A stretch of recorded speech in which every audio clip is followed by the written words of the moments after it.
You have gone through this firsthand, and I appreciate you having the courage to talk about your story. What really transpired? How did it start and what happened? Excuse me. Thank you so much, Trevor, for the opportunity. It's my first time on set, so I really appreciate the platform. My name's Evida Elizabeth Atieno, and I am a women's rights advocate because we deal with the advocacy issues on women, and I work with an organization called Grace Agenda. Grace Agenda is an organization that works with women who are survivors of the post-election period. And it was founded by a woman who is a survivor herself, that is Jacqueline Tere, because at that time, people saw people who were killed. People saw the IDPs. People saw the houses that were burnt. But who saw the women who were gang raped, the women who were raped? Who saw that? The government and its focus has been on the IDPs, okay? But who talks about the women who were sexually violated at that time? And I talk about that because I am a survivor, like you said, and it happened in 2007 during the post-election period on 31st of 2007. And I was coming from a friend's house. I was heading to my stepmom's place. And the election were announced like, say, around 5-6 p.m. And now I was running along. I was in Kariobangi North.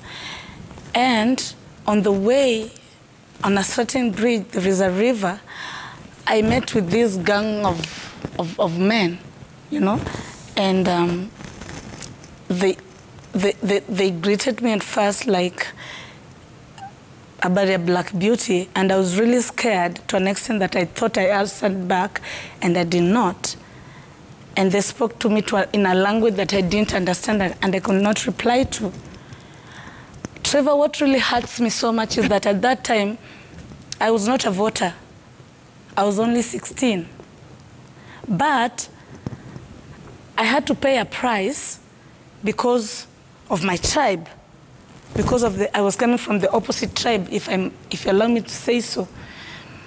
Because some people decided that they were going to show their loyalty to someone who is their tribesman, you know? And that day, I was gang raped, but I don't know how many men. I can't tell because I was hit at the back of my head and I passed out. But the following morning, I woke up and I smelled blood in the air, you know? And when I tried to get up, I was in so much pain. It was it is traumatizing to me up to this time. I'll just say this. It's a pity that we live in a country that people like Lituri are protected. It's a pity, Trevor, because how do you protect someone who stands and talks about madoadoa and in the manner in which he tells it? It's like if you're in Eldoret, you must be in support of UDA. It's like it's a must with the way he tells it in that clip, that there are people in the Central and in Meru supporting the DP, and there are people wenye wanasumbua, hawataki. How madoadoa lazima tuwatoe. It's a high time that Lituri comes to us as Kenyans and tells us what he meant with kutoa madoadoa. Does it mean that au madoadoa wawekwe ndani ya gari and they are moved to another place? What exactly did he meant? I understand he's been protected when they say they meant that they vote 6-piece. Trevor, was it so hard for him to go straight to the point and say, this time we are going the 6-piece way? Was it so hard for him? And I'm just here, Trevor, to just say to Kenyans, that I don't want to see any woman who has suffered like me, because Trevor, I went through so much. I had to drop out of school. I got a baby out of that. I was so bitter to an extent I harmed my child because of, I just didn't know how to take the anger out of me. I didn't know how to do it. I had nobody to talk to. My family disowned me because they kept on asking me whom the father of the child is. To an extent, I had to run away from home. I ran to Mathare. That is where I live up to now. Okay.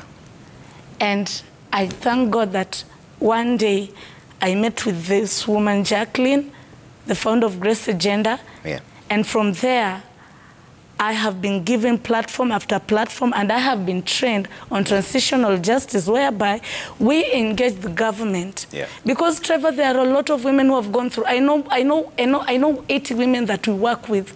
Yeah. And I haven't talked about the women in the Waki report. I haven't talked about the women in the TJRC report. The government has not even given justice to us. And we say justice delayed is justice denied. Right. We have not healed yet, yeah. And now we are on the same path that we were in the 2007 post-election violence. Yeah.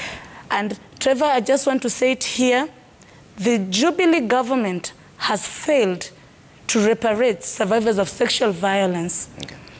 Because maybe it means it does not, when you say I was affected, when I say I was, I don't have any evidence to show it, Trevor. But maybe someone who lost their farm can show it that indeed this is the title deed that I had. I don't have that farm anymore. But Trevor, what about me? What evidence do I have to tell the government somebody took advantage of me because that was the situation? All right. Again, I must say this. Yeah. The government sometimes don't understand when we say reparate survivors of sexual violence. I will say it, it is their duty to reparate the survivors, to give them justice. Why?